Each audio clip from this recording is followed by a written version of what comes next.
Hello students, in today's video lecture we are going to study about latch-up and basic concepts of power dissipation. What is latch-up? Latch-up, it is a condition that may occur in CMOS integrated circuits where the circuit ceases to operate. There is excessive consumption of current from the power supply which may cause overheating and chip failure. And the only way to take the chip out of the latch-up condition is to disconnect the power supply. A problem which is inherent in the P-well and N-well processes is due to relatively large number of junctions which are formed in these structures and the consequent presence of parasitic transistors and diodes. Latch-up is a condition in which the parasitic components give rise to the establishment of low resistance conducting paths between VDD and VSS, that is ground, with disastrous results. So, careful control during fabrication is necessary to avoid this problem.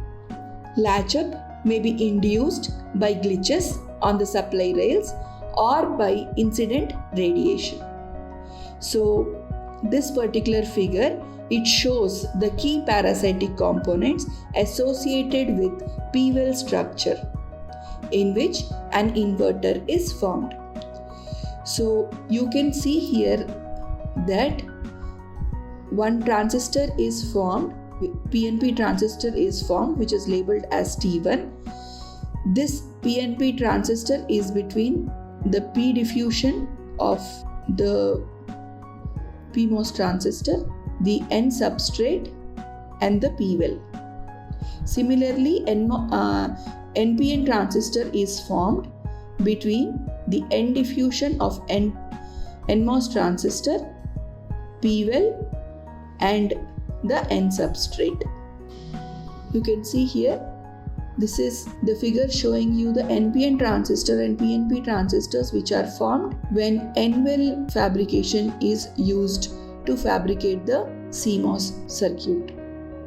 So you can see in both the figures that the resistance offered by the N substrate is considered as RS. Resistance offered by the P-well region is considered as RP. So there are in effect two transistors and two resistances which are associated with the P-well and with regions of the substrate, and these form a path between VDD and VSS. You can see from the diagram they can create a path between VDD and VSS. If sufficient substrate current flows to generate enough voltage across RS, then what will happen? This particular voltage across RS will be able to turn on the transistor T1, and this transistor will then draw the current through RP, and if the voltage developed is sufficient across RP to turn on the transistor T2, then it will establish a self-sustaining low resistance path between VDD and the ground. So, if the current gains of the transistors are such that beta 1 into beta 2 is greater than 1, then the latch-up may occur. With no injected current, the parasitic transistors will exhibit high resistance, but sufficient substrate current flow will cause switching to low resistance state. Once latched up, this condition will maintain until the latch-up current drops below a certain value. It is essential that this particular CMOS process, it has to ensure that the voltage and the currents are not readily achieved in any normal mode of operation. So you can see here that the PNP transistor formed and the NPN transistor formed, both together when you combine both of them, they will form PNPN structure. Consider the current I1 on right side here. Under normal conditions, this will be the leakage current.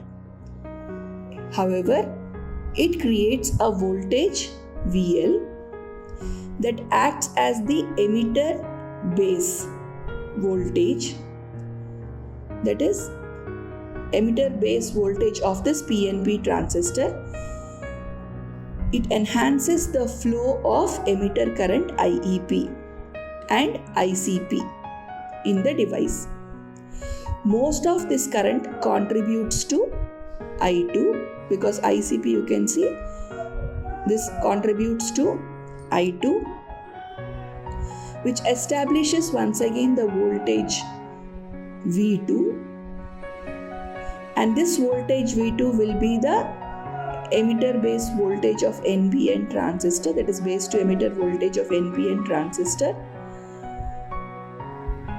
Now this will enhance the collector current of NPN transistor, and which will further increase the current I1. So the feedback loop is completed. If both the transistors are conducting, then this structure will induce latch-up condition. You can see here that the plot of IDD versus VDD is shown. For smaller values of VDD, the current is restricted to small leakage current or small leakage levels. There is no problem with the structure. But if the voltage VDD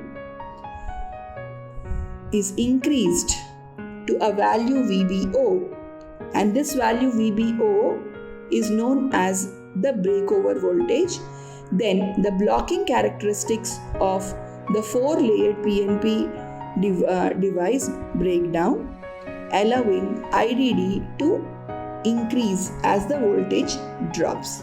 So that is very clearly depicted in the figure. Until the voltage VBO is reached, the leakage current is very small, but once VBO, that is breakover voltage, is reached, at that point you can see that the current shoots up by reducing the voltage.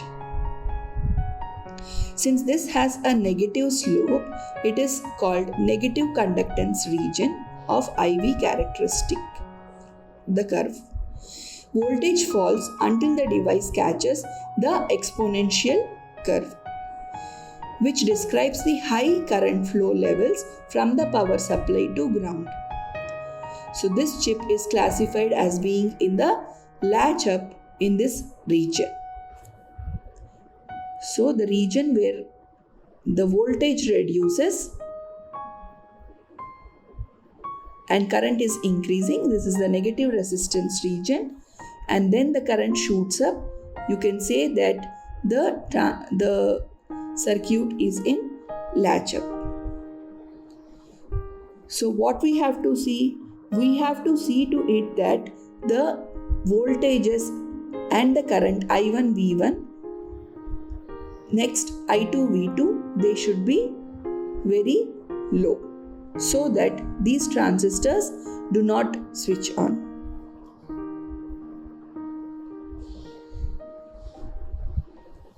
Latch-up prevention.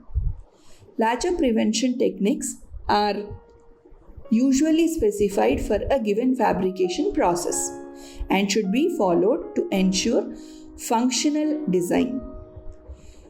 The techniques are an increase in substrate doping levels with a consequent drop in the value of RS, reducing RP by control of the fabrication parameters and by ensuring low contact resistance to VSS. Then we can make use of guard rings around the MOSFETs that has been going to be fabricated, provide liberal substrate contacts to ground and N-well contacts to VDD, obey all design rules. So, guard rings. What are guard rings? Guard rings are P+ regions connected to ground surrounding NMOS transistors or N plus regions connected to VDD surrounding PMOS transistors that are added to reduce the gain of the parasitic BJTs. Non-bulk CMOS technologies that do not build the transistors directly on silicon substrate avoid latch-up problems by not having PN-PN layering. So one of the examples is silicon on insulator, that is SOI design. Alternately, using two separate wells for FETs and an N well for PFET and P well for NFET, that is twin trap technology, helps resist the formation of the current flow path. So here you can see in this particular diagram, you can see that the P plus regions are connected to they will be connected to the ground, and similarly the N plus regions will be connected to the VDD. So P plus gathering is shown here for N plus source or the drain, and similarly the N plus gatherings are shown for the P plus source or the drain. So this is P plus gathering for N plus source or the drain, and this is N plus gathering for P plus source or the drain. And as I had shown you in the previous this particular figure, that you can see that the gatherings, they are the P plus diffusions in the P substrate and N plus diffusions in the N well, and they collect the injected minority carriers.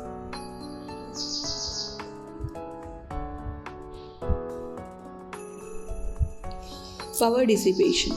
Power dissipation, it affects performance, reliability, packaging, cost, portability. Where does power go in CMOS circuits? There are different types of power dissipation. So we are going to study the basics of the power dissipation. What type of power dissipation is static power dissipation? What do you mean by static? It means that you are not connecting any inputs, but still, that means you have not given any input to the transistor circuit, but still the current flows between VDD and ground, causing power dissipation. Dynamic power consumption, and this type of power consumption or power dissipation is because of charging and discharging of capacitors. Next, the power dissipation because of short circuit currents. So short circuit path between supply rails will cause the current to flow, and because of that, power dissipation occurs. Next type of power dissipation is leakage current power dissipation. This is because of the leakage currents flowing in the diodes and the transistors.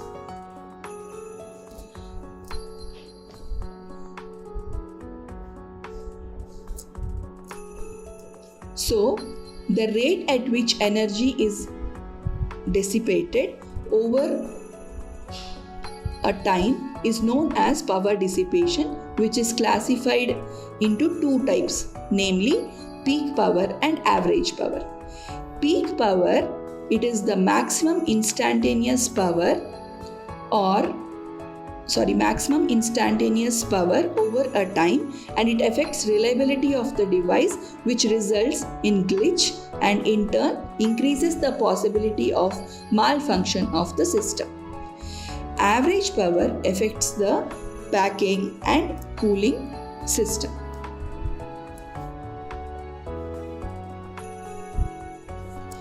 The total power dissipated by the circuit, we know power is equal to current into voltage. So total power dissipated by the circuit is given by the product of I of t into V of t, where I of t would be instantaneous current and V of t is the bias voltage supplied by the power supply. Power minimization techniques concentrate on average power or maximum instantaneous power. So, as I told you, the prime power dissipation sources of CMOS circuits are static power dissipation, that is when no input signals are given, short circuit power dissipation, dynamic power dissipation, and leakage power dissipation. So if the system on chip includes circuits other than conventional CMOS gates that have continuous current paths between the power supply and the ground, then the static power component should be considered. So we will study about the first type of power dissipation, that is static power dissipation. So here you can see the diagram of the CMOS inverter circuit, and I hope you remember the graph plotted between output voltage and the input voltage for the CMOS inverter circuit. So when input is 0, the output will be 1, and as the input becomes logic 1, the output of the CMOS inverter is becoming 0. And this particular graph, it also shows the plot of current versus the input voltage. You can see that when both the NMOS and PMOS transistors operate simultaneously in the saturation region, at that time you have the peak current flowing between both the transistors. That means at that point only current will be flowing between VDD and ground in the CMOS inverter circuit. So the CMOS inverter, it does not draw any significant current from the power source in both its steady state operating points, that is when Vout is high or Vout is low. The DC power dissipation of this circuit is almost negligible because we know that either PMOS is off or NMOS is off at any instant. Only at the point when both the transistors are in the saturation region, maximum current flows between VDD and ground.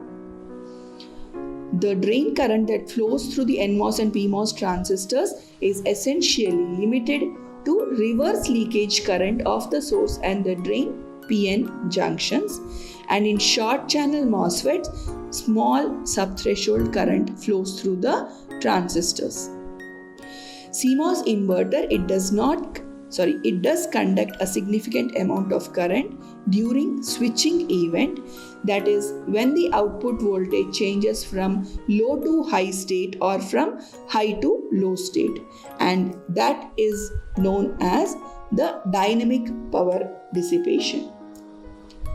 So what is dynamic power dissipation? Dynamic power is the power which is consumed by the device during charging and discharging process of the parasitic capacitance due to oxide gates and the metal footprints. In digital CMOS circuits, switching power is dissipated when energy is drawn from the power supply to charge up the output node. So we know that when the input voltage is 0, PMOS is on, and when PMOS transistor is on from VDD, the energy is taken to charge up the load capacitance. Similarly, when Vin is equal to 1, then NMOS transistor is on, so that the load capacitance is going to discharge to ground. Thus, during charge up phase, the output node voltage typically makes a full transition from 0 to VDD, and half of the energy drawn from the power supply is dissipated as heat in the PMOS transistor. No energy is drawn from the power supply during charge down phase, that is when NMOS transistor is on, but the energy stored in the output capacitance during the charge up phase is now dissipated as heat in the conducting NMOS transistors. CL is the node switching capacitance, we already know. So the dynamic power dissipation is given by alpha C load into VDD square into the frequency. Here C load or CL is the node switching capacitance. F, it is the frequency of switching, that is clock frequency, or you can say frequency of the input signal. Alpha, it is the switching activity. Tau is the voltage settling time.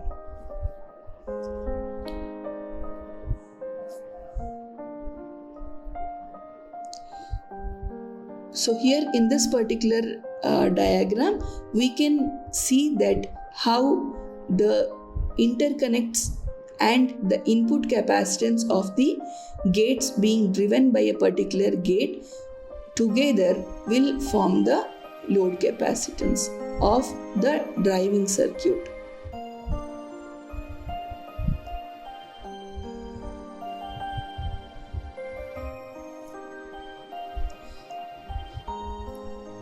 So here, as we have seen that the average dynamic power dissipation is given by alpha C load VDD square into F. The power can be reduced by one of the following conditions. We know from the expression that the dynamic power dissipation, it is directly proportional to the load capacitance. It is proportional to square of the power supply, and it is directly proportional to the clock frequency or the switching frequency. Thus, if we have to reduce this particular power, then the power supply voltage VDD should be reduced, voltage swing in all nodes should be reduced, or switching probability value, that is the transition factor alpha, should be reduced, or the load capacitance should be reduced.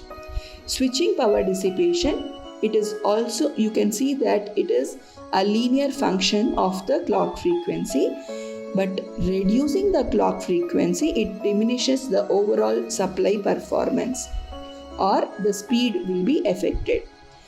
Reduction of the power supply voltage is one of the measures for low power design, but reducing the power supply, it leads to increase in the delay.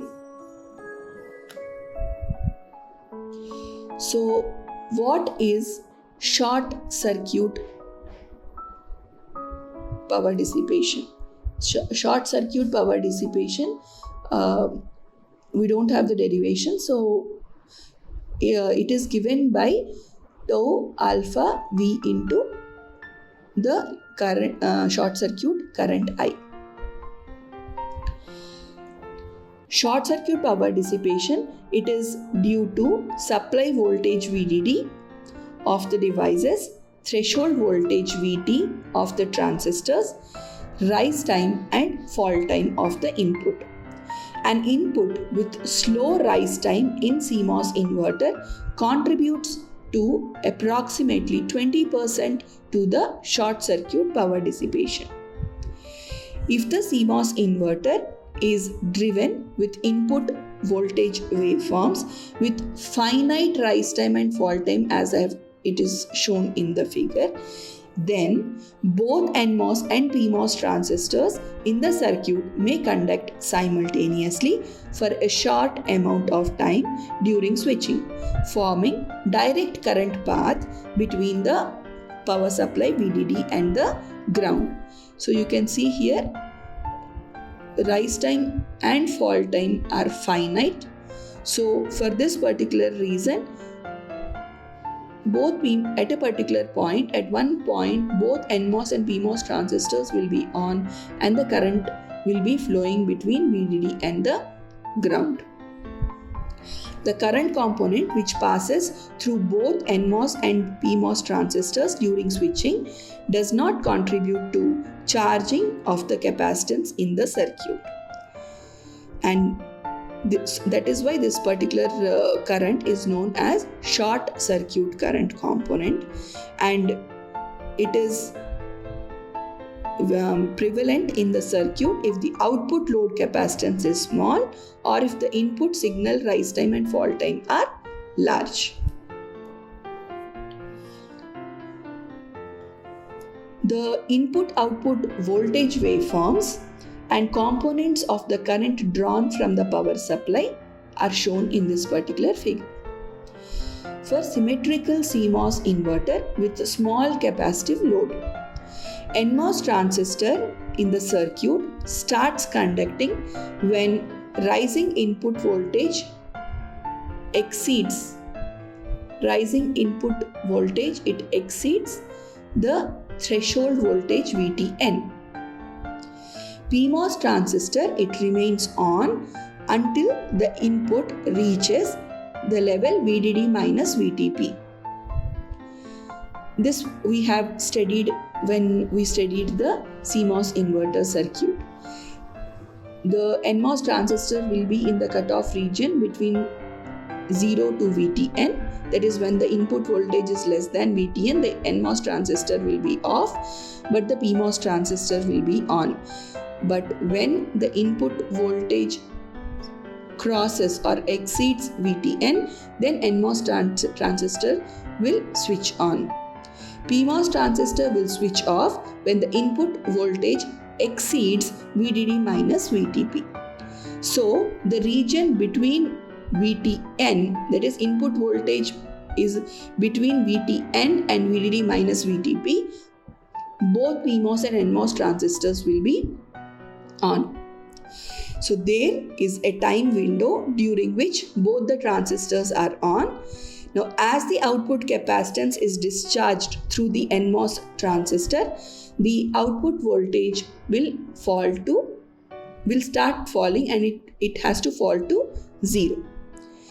Now, drain to source voltage of the PMOS transistor, it becomes non-zero, so it also starts conducting. So you can actually see from the figure, input has started rising, it has reached a level VTN, NMOS has started conducting, PMOS is also conducting. So you have a particular region between this VTN and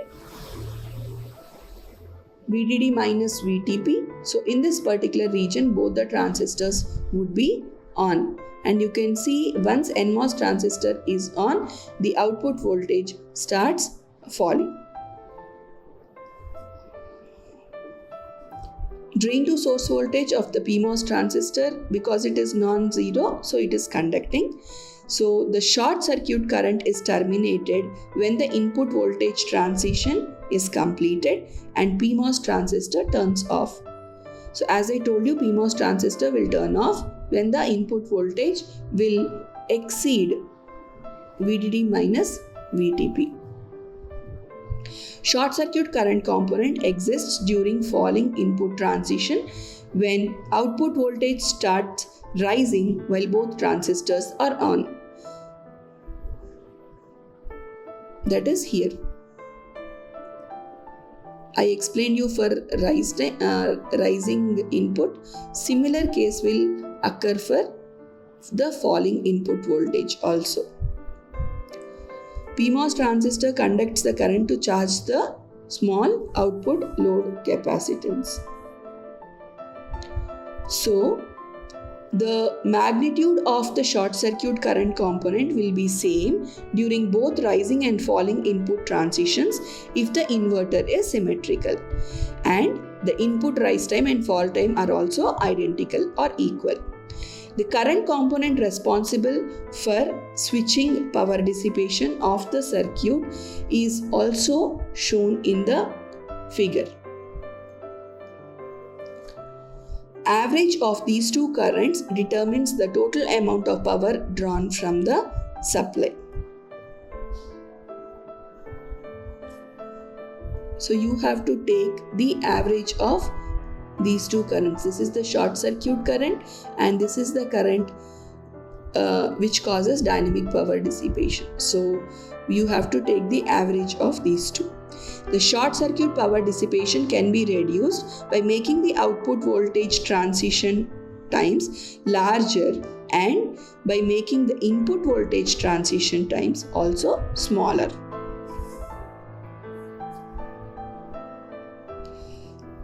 Leakage power dissipation. The NMOS transistor and the PMOS transistor used in the CMOS logic gate have non-zero reverse leakage and subthreshold currents. Leakage or static power is the power consumed by the device due to transistor leakage, and it is produced by reverse biased currents. The causes for the reverse bias current are the subthreshold leakage, gate oxide tunneling leakage, diffusion region, and the substrate. So the algebraic sum of the biased current and leakage current constitutes the static power. In a CMOS VLSI chip containing very large number of transistors, these currents can contribute to overall power dissipation even when the transistors are not undergoing the switching events. That means even though the input signal has not been given to the transistors, they will be still conducting current between VDD and ground, causing the power dissipation to increase. So, how is this leakage current determined? The magnitude of the leakage currents is determined mainly by the processing parameters. The reverse diode leakage occurs when the PN junction between the drain and the bulk transistor is reverse biased. This junction then conducts a reverse saturation current which is drawn from the power supply. When a high input voltage is applied to CMOS inverter, so this is a CMOS inverter circuit using N-well here. So you can see that the input voltage given is VDD, or high voltage is given to the gate of the PMOS and NMOS transistors of the CMOS inverter circuit. So here, because VDD is given to the gate of the PMOS transistor, PMOS is off, NMOS is on. So the output voltage discharges to 0. Even though the PMOS transistor is off, here even though the PMOS transistor is off, there will be reverse potential difference of VDD between its drain and the N-well, causing diode leakage through the drain junction. You have the PN junction here, PN, that is the diode formation here, and this diode is going to be reversed biased, because you can see P of the PN junction would be connected to 0 volts and N of the PN diode would be connected to VDD. So that is the reason why that particular diode is reversed biased and reverse leakage current is going to flow. Now you have another reverse leakage current flowing between N-well junction of the PMOS transistor. This is connected to VDD here. This N-well through this N plus region is connected to VDD, and P-type substrate, you can see it is connected to ground. So once again you have a reversed biased diode, and reverse leakage current flows between the P substrate and the N-well region. A similar situation occurs when the input voltage is 0 and the output voltage is charged to VDD through the PMOS transistor. So reverse leakage current is drawn from the power supply through PMOS transistor and is caused by the reverse potential difference between the NMOS drain and the P-type substrate. So when VDD is equal to 0, the reverse currents will be flowing in the NMOS transistor, and when the input voltage is VDD, the reverse leakage currents will be flowing in the PMOS transistor.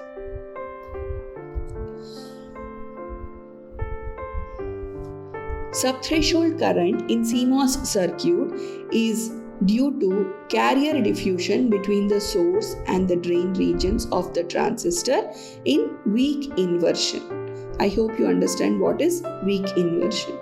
The behavior of a MOS transistor in the subthreshold operating region is similar to bipolar device, and the subthreshold current exhibits an exponential dependence upon the gate voltage. The amount of subthreshold current becomes significant when the gate to source voltage is smaller than the threshold voltage of the device. In this case,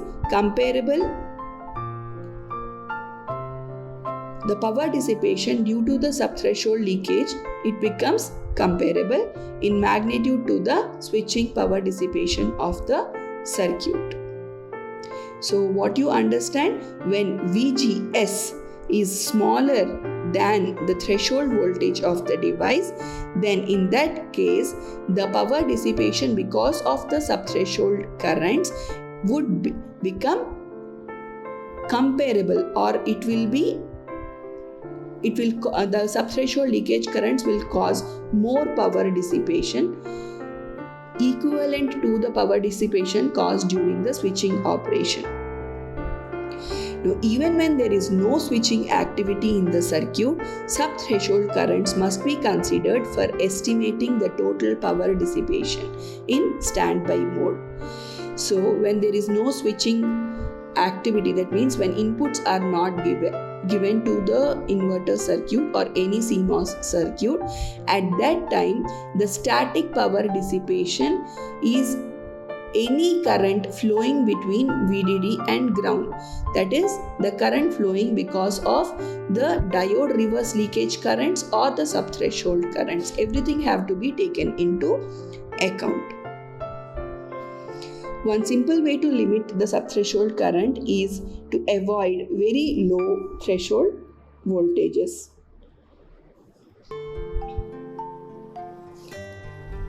So you can see in this particular diagram, it just shows how the subthreshold leakage currents and the diode leakage currents are flowing. In deep submicron technology process, leakage power is considered as important parameter. It is generated when the CMOS device is operated in both static and switching mode. In general, major problem with the leakage power is when the device is in ideal state, where all the consumed power is absolutely wasted. So the total power dissipation is equal to the switching power dissipation or the dynamic power dissipation plus static power dissipation, total static power dissipation, which will have actually the components short circuit power dissipation, leakage power dissipation and static power dissipation. So here I short circuit, it is the average short circuit current. I leakage, it is the reverse leakage and subthreshold leakage currents. I static, it is the DC current component drawn from the power supply. And switching power dissipation, which is indicated by alpha C load into VDD square into F, that is the frequency of the clock. So this is going to be the actually dominating component in most CMOS logic gates.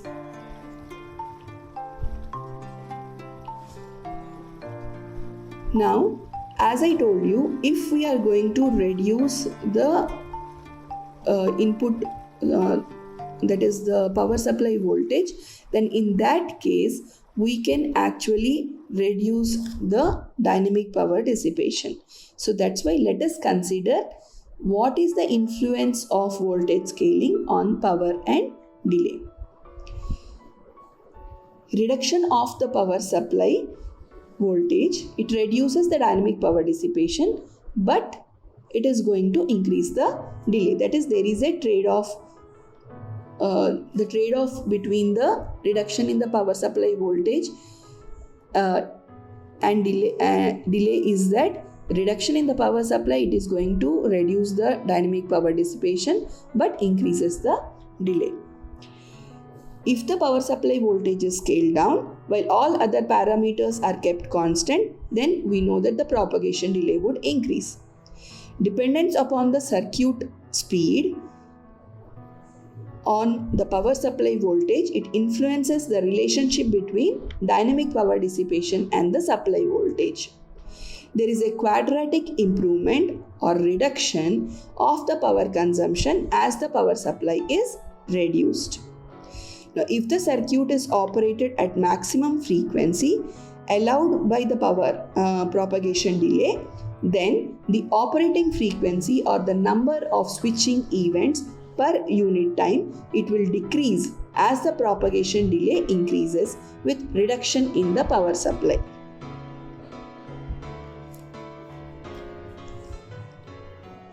Negative effects of reducing the power supply on propagation delay can be compensated if the threshold voltage of the transistors, that is VT, is scaled down accordingly. Now, when the threshold voltage is scaled down linearly with the power supply, this reduced threshold voltage, it allows the circuit to produce speed performance at low VDD or low power supply. Positive influence of the reduction in the threshold voltage on the propagation delay will be evident at low supply voltages. But smaller threshold voltage, it leads to smaller noise margin for the CMOS logic gates. And one more important thing is that for threshold voltages less than 0.2 volts, sub-threshold leakage current in the standby mode, that is when the gate is not switching, it may become a significant component of the power consumption. Moreover, the propagation delay, it becomes more sensitive to the process-related fluctuations of threshold voltage. Thus, low power VLSI techniques, there are two circuit design techniques used to overcome power dissipation associated with low threshold voltage are available, that is variable threshold CMOS circuit, that is VT-CMOS, and multiple threshold CMOS circuit, that is MT-CMOS. We are going to discuss these two techniques. Still, various techniques are available, but we will constrain our study to these two methods.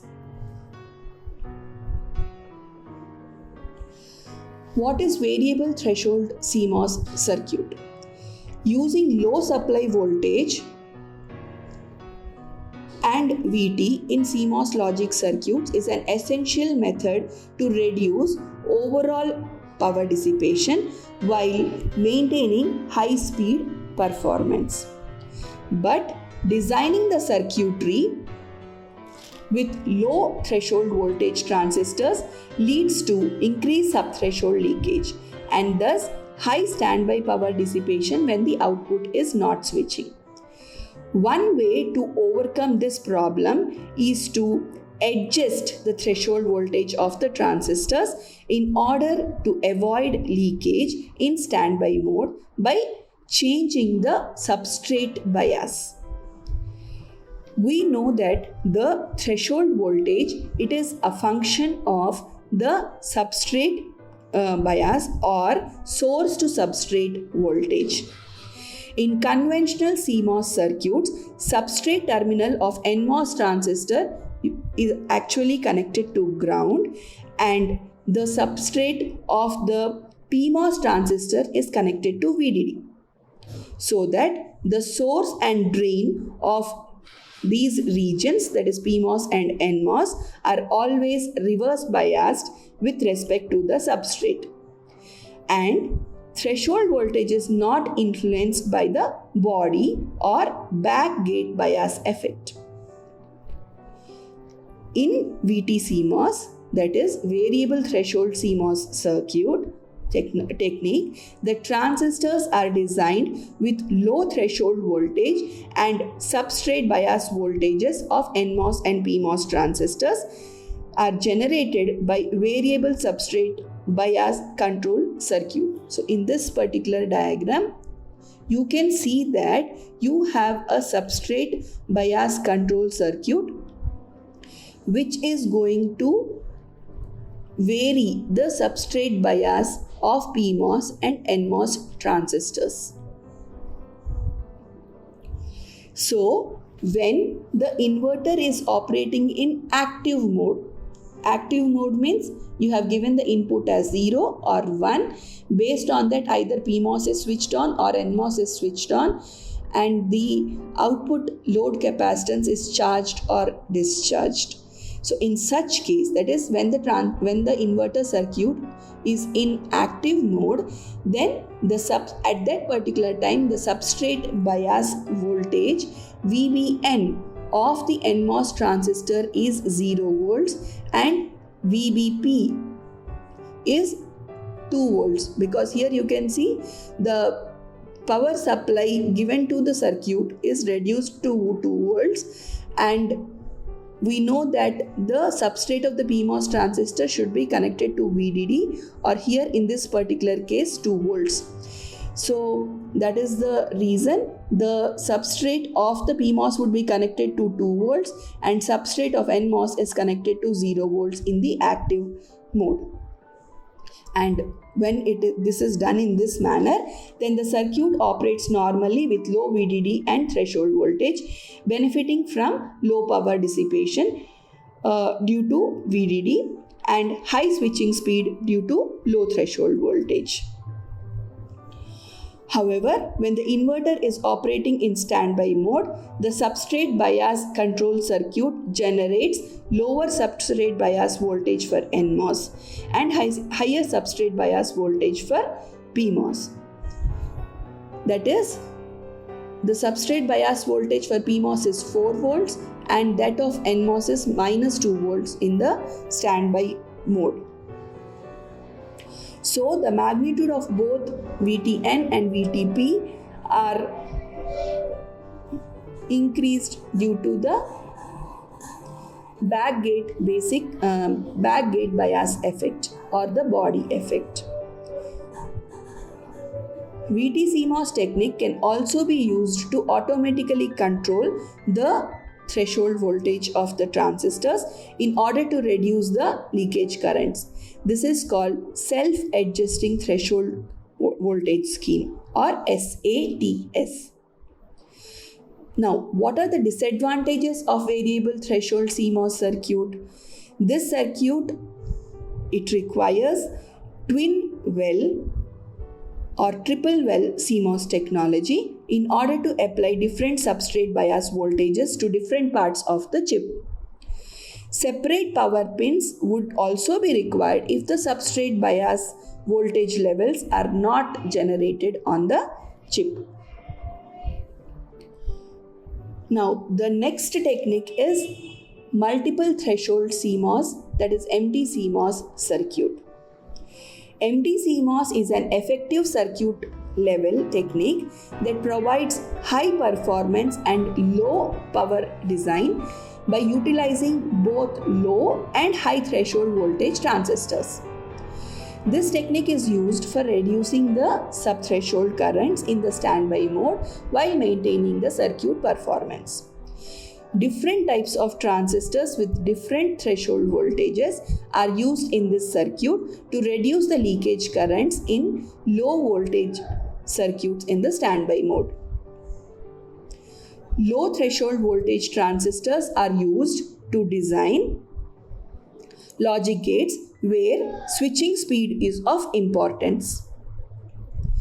High threshold voltage transistors are used to effectively isolate the logic gates in standby mode and to prevent leakage dissipation. In active mode, high threshold voltage transistors are on, so that logic gates consisting of low threshold voltage transistors operate with low switching power dissipation and small propagation delay.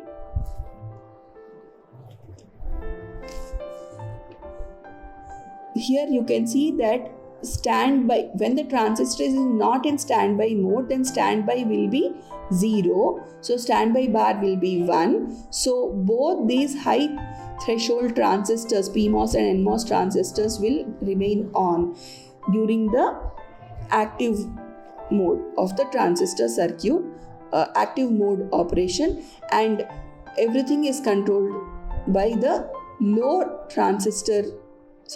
VT, that is low threshold voltage transistors. But when the circuit is driven by standby mode, that is at that time standby signal will become 1, so that this high threshold voltage PMOS transistor and high threshold voltage NMOS transistor will be off. And conducting paths for any subthreshold leakage currents that may originate from internal low threshold voltage circuitry are effectively cut off. Now, this technique is conceptually easy to apply and to use compared to VT-CMOS technique. It does not require the twin well or the triple well CMOS process, but the transistors of different threshold voltage have to be fabricated on the same chip. The actual logic, you can see actual logic gate is composed or designed using low threshold voltage transistors, and high threshold voltage transistors will conduct during the time when the circuit is in active mode, and during standby mode these high threshold transistors are off, thus disconnecting the path for the subthreshold current to cause the power dissipation. But the disadvantage, what is the disadvantage?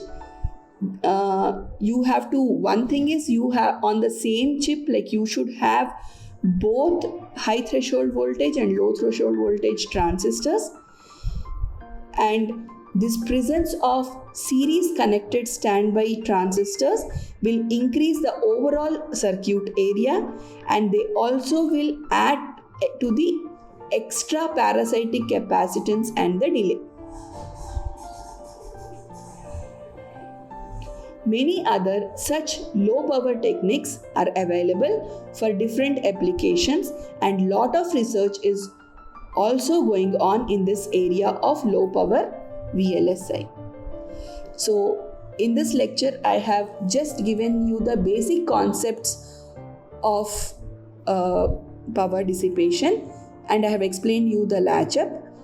I had explained you two methods or two techniques for low power. There are so many other techniques available, and lot of research is going on in this particular area. If you are really interested, you can go into this particular topic. Thank you.